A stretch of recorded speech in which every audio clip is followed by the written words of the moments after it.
Nah, adapun isian soal IPS terpadu ya, terdiri dari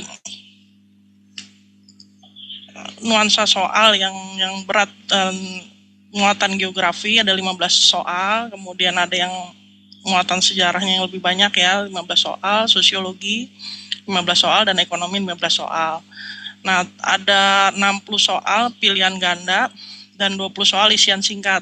Nah, awalnya memang isian singkatnya ini ada 8 soal ya, namun karena ada perubahan dengan menggunakan sistem ANBK, jadi kami menyesuaikan dengan kebutuhan sistem yang ada. Jadi soal uraian itu kami pecah menjadi beberapa soal yang lebih pendek-pendek ya, jadi jumlahnya menjadi 20 soal.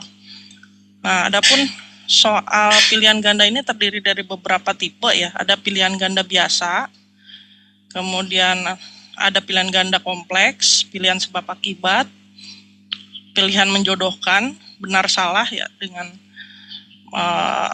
kemudian isian singkat. Nah, untuk yang pilihan ganda itu yang 60 soal itu benar akan dikalikan 4 dan salah min 1. Sementara yang untuk pilihan menjodohkan dan benar salah itu jawaban benar akan dinilai 1 dan salahnya 0. Sementara isian singkat itu akan mendapatkan nilai 2 jika benar, salahnya 0. Nah, ini contoh-contoh ya soal pilihan ganda biasa itu umum ya, seperti ini.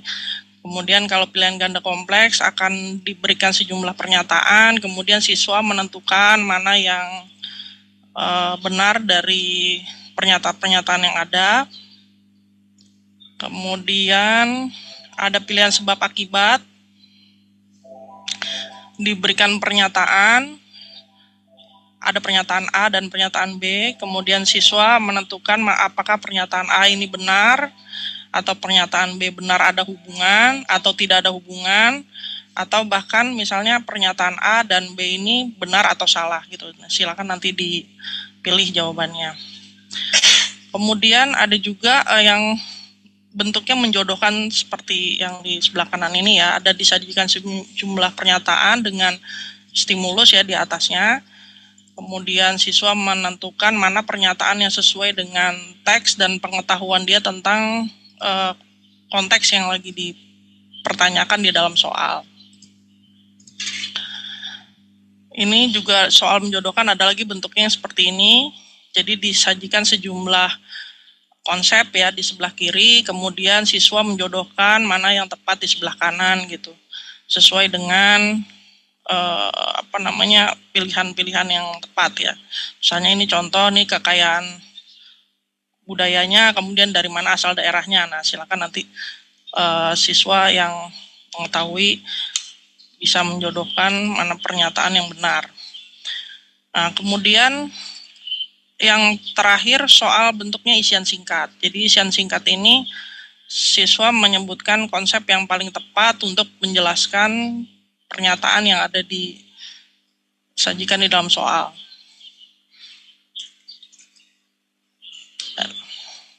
Nah, adapun waktu pelaksanaan OSNP IPS ini akan dilakukan di hari Senin 24 Juni pukul 13 ya.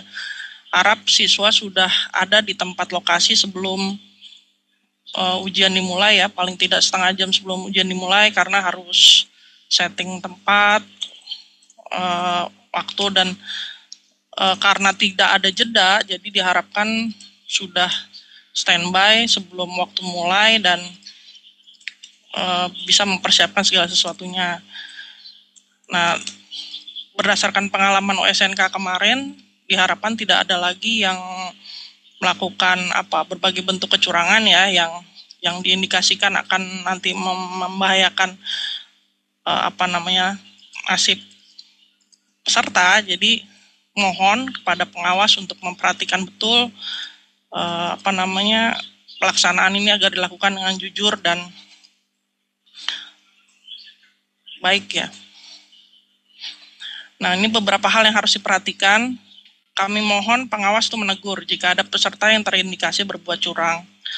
Kemudian yang kedua, pengawas diharapkan melaporkan segala bentuk kecurangan dengan bukti yang akurat ya sebagai pertimbangan juri untuk menilai. Nah, di berita acara itu tadi sudah dijelaskan oleh tim dari Pusmendik untuk menulis segala bentuk kecurangan yang ada di dalam berita acara. Kemudian peserta harap mengecek kembali jawaban di daftar soal yang ada ya, terutama untuk jawaban yang masih ragu dan belum dijawab. Yang keempat, karena soal IPS ini menekankan pada kemampuan literasi dan analisis siswa, jadi mohon harap baca kembali soal dan jawaban secermat mungkin gitu. Jadi jangan terburu-buru waktu. Karena harap dijawab soal yang diyakini benar, karena jika ragu atau jawabannya salah akan nilainya dikurangi.